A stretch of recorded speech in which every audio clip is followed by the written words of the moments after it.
Hello friends, 100% इलाज channel पर आपका स्वागत है।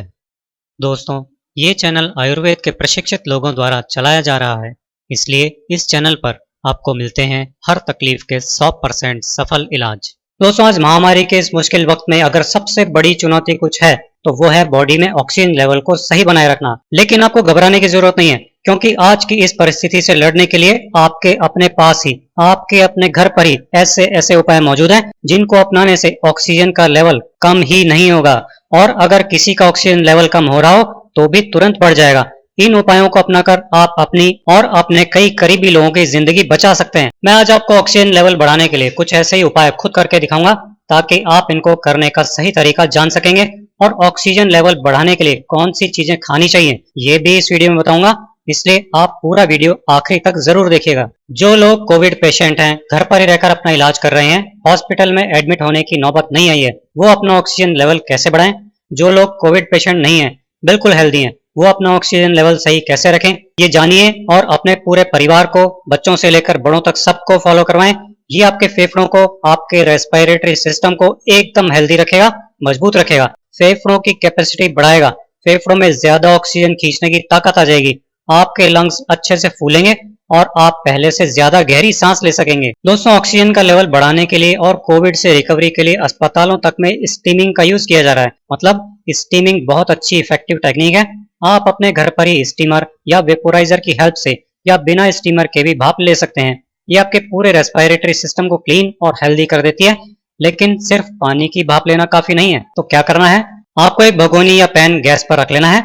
अब आपको इसमें डालना है 1 गिलास पानी। इस पानी में हमें डालना है आधी छोटी चम्मच अजवाइन और 1 चुटकी हल्दी पाउडर। जो हल्दी आप घर में रसोई में यूज करते हैं, ये वही हल्दी है। आमा हल्दी, पहाड़ी हल्दी, काली हल्दी जैसे किसी भी बेकार के चक्कर में नहीं पड़ना है। इस पानी को आपको अच्छी तरह इतना गर्म कर लेना है कि इसमें से भाप निकलने लग जाए। अब आपको गैस बंद कर देनी है और बर्तन को गैस पर से उतार लेना है। अब आपको एक तौलिया लेकर अपने सिर के ऊपर रख लेना है और अपने फेस को बर्तन के ऊपर जहां से भाप निकल रही है वहां लेकर आना है। अगर आपके घर में स्टीमर है तो आप वो यूज करें, लेकिन जिनके घर में स्टीमर नहीं है वो इसको लेने बाजार नहीं भागे, भगोनी या पतीले को ही इस तरह यूज करें जिस तरह मैं करके दिखा रहा हूँ। ध्यान रहे अपनी आंखों को बंद ही रखें ताकि उन पर गर्म हवा नहीं लगे। आपको अपनी नाक से सांस लेते रहनी है और साथ ही मुंह खोलकर मुंह से भी सांस लेनी है। इससे ये भाप फेफड़ों के साथ साथ गले में भी जाएगी और डबल प्रोटेक्शन देकर कोविड से सही तरीके से बचाएगी। मुंह से सांस नहीं लेंगे तो आपको आधा फायदा ही होगा। आप ये पानी और अजवाइन स्टीमर या वेपोराइजर में डालकर उससे भी इसी तरह स्टीम ले सकते हैं। ऑक्सीजन बढ़ाने के लिए ब्रीदिंग एक्सरसाइज यानी प्राणायाम बहुत जरूरी है। इसीलिए बार बार आयुष मंत्रालय भी लगातार टीवी, रेडियो और अखबारों के माध्यम से ये कह रहा है कि डेली सुबह कम से कम आधा घंटा ब्रीदिंग एक्सरसाइज, प्राणायाम, योग और ध्यान जरूर करें। इससे कोरोना संक्रमण होने से बहुत हद तक बच सकते हैं, और अगर संक्रमण हो भी जाए तो फेफड़ों के खराब होने की स्थिति से बच सकते हैं। इसमें एक तो भस्त्रिका प्राणायाम बहुत अच्छा होता है।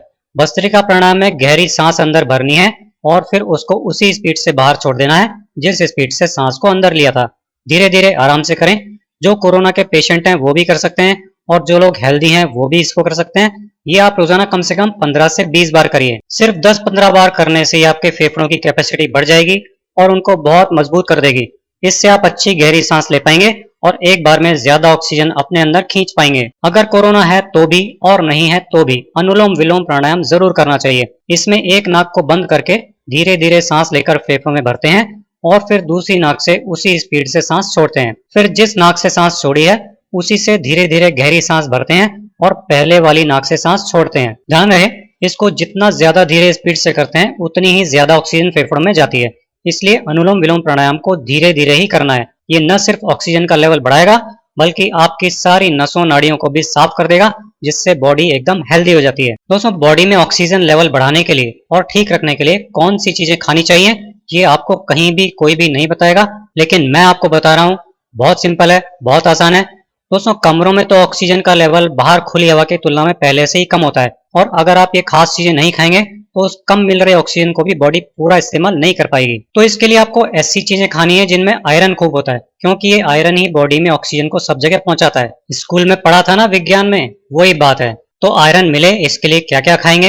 हरी पत्तेदार सब्जियां अच्छी मात्रा में खानी है, जैसे पालक, चौलाई, हरा धनिया, पुदीना वगैरह ये सब खाना है।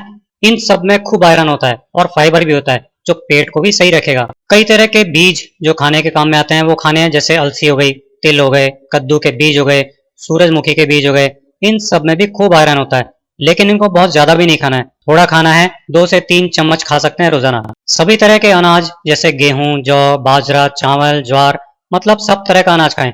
जो सब तरह का नहीं खा सकते वो जो मिल जाए वही अच्छी मात्रा में ले लें। ये आयरन भी देगा और ताकत भी देगा, दोनों काम हो जाएंगे। दालें जितनी भी होती हैं वो सब आयरन देती हैं बॉडी को, और साथ में भरपूर प्रोटीन भी देती हैं, जिसकी कोविड में सबसे ज्यादा जरूरत है सेल्स और टिश्यूज को वापस बनाने में। तो दालें खाने से आयरन और प्रोटीन दोनों मिल जाएंगे, तो ऑक्सीजन भी बढ़ेगी और ताकत भी बढ़ेगी। आप दाल का सूप बनाकर भी पी सकते हैं। दालों से जिंक भी मिल जाएगा आपको, जिसकी गोलियां आजकल कोविड पेशेंट को दी जा रही हैं रिकवरी के लिए। बीन्स यानी कि जितनी भी फलियां होती हैं वो सब की सब आयरन से भरपूर होती हैं और विटामिन बी कॉम्प्लेक्स से भरपूर होती हैं। तो फलियों से आपको आयरन के साथ साथ विटामिन भी मिल जाएंगे। आयरन वाली ये सब चीजें आप खा तो लेंगे, लेकिन ये काम कब करेगी? ये काम तब करेगी जब आप विटामिन सी से भरपूर चीजें जैसे कि नींबू हो गया, संतरा हो गया, टमाटर हो गया, इस तरह के स्वाद में खट्टे फल और सब्जियां खाएंगे। इससे क्या होगा? इससे बॉडी में आयरन का अवशोषण यानी कि बॉडी में आयरन बहुत अच्छे से एब्जॉर्ब होगा, और फिर आयरन अपनी पूरी क्षमता से बॉडी में ऑक्सीजन लेवल को बढ़ाएगा। विटामिन सी के बिना बॉडी में जाने वाला आयरन ठीक से हमारे खून में घुलता ही नहीं है और वेस्ट के रूप में पॉटी के साथ बॉडी से बाहर निकल जाता है। इसलिए खट्टे स्वाद वाले फल और सब्जियां जरूर खाएं, लेकिन हर उपाय में एक बात जरूर ध्यान रखें कि किसी भी चीज की बहुत अधिकता नहीं करें, क्योंकि कोई भी चीज जरूरत से ज्यादा की जाए तो भी हानिकारक होती है। ऑक्सीजन बढ़ाने के लिए एक और चीज जो आपको लेनी है वो है पानी। क्यों लेना है? क्योंकि पानी ऑक्सीजन का सोर्स है। पानी में हाइड्रोजन और ऑक्सीजन ये दो ही चीजें मेन होती हैं। आपने सुना होगा जो पहाड़ों पर ऊंचाई पर जाते हैं वो पानी खूब पीते हैं। क्यों पीते हैं? क्योंकि बहुत हाइट होने पर जब ऑक्सीजन कम हो जाती है ना, तो उस ऑक्सीजन का दूसरा सोर्स पानी ही तो होता है। इसलिए आप दिन भर में कम से कम 10 गिलास पानी जरूर पिएं। अगर हल्का गर्म पानी पिए तो बेस्ट है, ये फेफड़ों को भी हाइड्रेट रखेगा, जिससे फेफड़े ऑक्सीजन ज्यादा खींच पाएंगे। ऑक्सीजन लेवल बढ़ाने के लिए आपको एक टेक्निक यूज करनी है जिसको अवेक प्रोनिंग टेक्निक कहते हैं। इसमें आपको बेड पर या जमीन पर जो गद्दा या दरी होती है उस पर 3 जगह पर तकिए रख लेना है। एक तकिया आपको सिर की तरफ रख लेना है, दूसरा तकिया आपको पेट के एरिया के नीचे की तरफ रखना है, जहां दोनों पैर धड़ से जुड़ते हैं लगभग उस जगह पर रख लेना है, और तीसरा तकिया आपको पैरों की तरफ रख लेना है। अब आपको क्या करना है? आपको या जो भी कोविड पेशेंट है उनको इन तकियों के ऊपर पेट के बल लेटना है, यानी उल्टा लेटना है। जी हाँ दोस्तों, आपको सीधा नहीं लेटना है बल्कि उल्टा लेटना है। लेटते टाइम ये ध्यान रखना है कि बीच वाला तकिया पेट पर नहीं आना चाहिए, और अगर पेट पे आपकी चर्बी ज्यादा है, इससे आपका पेट जमीन पर लग रहा हो, तो इस बीच वाले तकिए के ऊपर आप 1-2 तकिए और रख लीजिए। इससे आपका पेट अच्छी तरह फूलेगा और सांस अच्छी तरह से आएगी।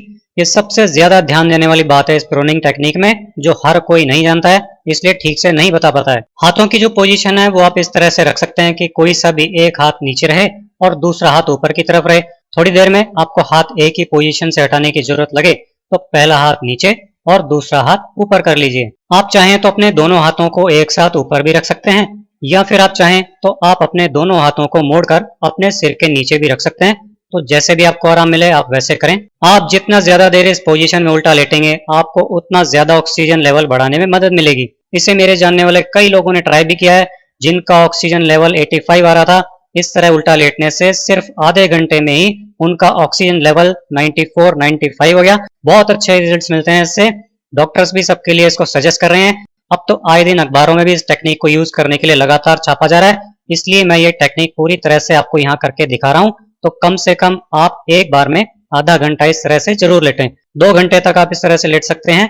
एक बार में ज्यादा देर आपसे इस तरह नहीं लेटा जाए तो आधा घंटे के लिए पूरे दिन में 14-15 बार तक भी आप इस तरह कर सकते हैं। जब आपको लगने लगता है कि अब मैं थक गया हूँ या थक गई हूँ, तो आप सारे तकिए हटा दीजिए और दाईं तरफ राइट हैंड की साइड सीधे हाथ की तरफ करवट लेकर कुछ समय लेट जाइए, और फिर थोड़ी देर के बाद इसी तरह आप बाईं तरफ यानी कि लेफ्ट हैंड की साइड भी करवट लेकर लेट सकते हैं। इनके बाद आप चौथी पोजीशन जो कर सकते हैं उसमें बेड या दीवार के सिराने पर तकिया लगा लें, और आप इस तरह से थोड़ा पीठ को पीछे झुकाकर आराम से बैठें। बिल्कुल सीधे नहीं बैठें और बिल्कुल लेट भी नहीं जाएं। इस तरह उल्टा लेटने की प्रोनिंग टेक्निक ऑक्सीजन लेवल तुरंत बढ़ाने में इसलिए हेल्पफुल होती है क्योंकि हमारी बॉडी में हमारे फेफड़ों की पोजीशन इस तरह से होती है कि उनका 1/3 भाग तो आगे छाती की तरफ होता है और बाकी 2/3 भाग पीछे पीठ की तरफ होता है। तो जब हम इस तरह प्रोनिंग टेक्निक अपनाते हैं, उल्टा लेटते हैं, तो हमारे छाती की साइड के सिर्फ 1/3 फेफड़ों पर हमारी बॉडी का दबाव रहता है और 2/3 फेफड़े यानी फेफड़ों के ज्यादा हिस्से पर से हमारी बॉडी का दबाव खत्म हो जाता है। इससे ये होता है कि जब हम उल्टा लेटकर धीरे धीरे गहरी सांस लेते हैं तो हम हमारे फेफड़ों के ज्यादा हिस्से में ऑक्सीजन भर पाते हैं और तुरंत ऑक्सीजन लेवल ऊपर उठना शुरू हो जाता है। इसलिए अगर आप कोविड पेशेंट हैं तो आपको सांस लेने में तुरंत आराम आ जाएगा, आपका ऑक्सीजन लेवल मेंटेन रहेगा और अगर लो हुआ है तो बहुत ही जल्दी बढ़ जाएगा। आप ऑक्सीमीटर से नाप के देख सकते हैं, आपको रिजल्ट्स तुरंत दिख जाएंगे। ये टेक्निक डॉक्टर्स भी शेयर करते हैं क्योंकि ये बिल्कुल सेफ है। आप घर पर अपना ऑक्सीजन लेवल बढ़ाने के लिए इसे यूज कर सकते हो, लेकिन फिर भी मैं आपको यही कहूंगा कि अगर आपकी स्थिति बहुत ज्यादा क्रिटिकल है तो आप तुरंत डॉक्टर की सलाह लें, तुरंत हॉस्पिटल जाएं। दोस्तों, ऑक्सीजन का लेवल बढ़ाने और सांस लेने में जो तकलीफ होती है उसको तुरंत दूर करने के लिए एक घरेलू नुस्खा आपको बता रहा हूँ और ये वाकई में बहुत जबरदस्त तरीके से काम करता है। देखिए, इसको इस तरह से बनाना है। आपको एक साफ सूती कपड़ा ले लेना है, जैसे कोई रुमाल वगैरह ले सकते हैं। इसमें आपको ये 5 लौंग रख लेनी है। छोटी वाली 2 हरी इलायची को उंगलियों से दबाकर थोड़ा सा खोल कर रखना है ताकि इसकी महक आपको आ सके। अजवाइन आपको डालनी है 1 छोटी चम्मच और ये है कपूर दोस्तों, लेकिन ये कपूर देसी कपूर है जो कि शुद्ध होता है। यही देसी कपूर या भीमसेनी कपूर के नाम से जो मिलता है वही आपको लेना है, क्योंकि बाकी सारे टिकिया वाले कपूर जो बाजार में आते हैं उनमें केमिकल खूब होता है। तो इस देसी कपूर के ये 2-3 छोटे टुकड़े आपको डाल लेने हैं। अब आप इस कपड़े को फोल्ड करके इस पर कोई रबर बैंड या धागा बांधकर इसकी पोटली बना लीजिए। ये आज के टाइम में हर किसी को अपने पास हमेशा रखनी चाहिए। अब इसका करना क्या है, आपको इस पोटली को अपनी नाक पर लगाकर सूंघना है। आप देखेंगे कि इसको सूंघने से आपको बहुत अच्छी और गहरी सांस आएगी। तो इसे आप हर आधे घंटे के बाद कुछ गहरी सांसों के साथ अपनी नाक पर लगाकर सूंघते रहें। ये भी आपको ऑक्सीजन लेवल बढ़ाने में, आपकी डीप ब्रीदिंग में आपकी मदद करती है। पहाड़ों पर चढ़ने वाले लोग ऑक्सीजन लेवल बढ़ाने के लिए इसका बहुत इस्तेमाल करते हैं क्योंकि वहाँ ऑक्सीजन कम होती है, इसलिए ये आजमाया हुआ नुस्खा है, बहुत काम करता है। आप इसको जरूर करें।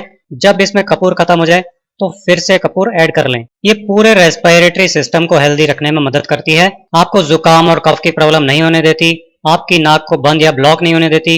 अगर आपको जुकाम हो गई है तो उसमें भी नाक को खोल कर रखेगी और आपको राहत दिलाएगी और ये साइनस में भी फायदा करती है। ये बहुत सारे आयुर्वेदिक डॉक्टर्स ने सजेस्ट किया है, आप इसको जरूर ट्राई करें। इस वक्त इन छोटी छोटी बातों की हर एक इंसान को बहुत जरूरत है। इंसानियत के नाते आप भी इस वीडियो को ज्यादा से ज्यादा लोगों तक शेयर कीजिए ताकि सब स्वस्थ रहें, खुश रहें और मस्त रहें। आप इसे फॉलो कीजिए और मेरे इसी तरह के बहुत आसान घरेलू नुस्खे देखते रहने के लिए 100% इलाज चैनल को सब्सक्राइब कीजिए।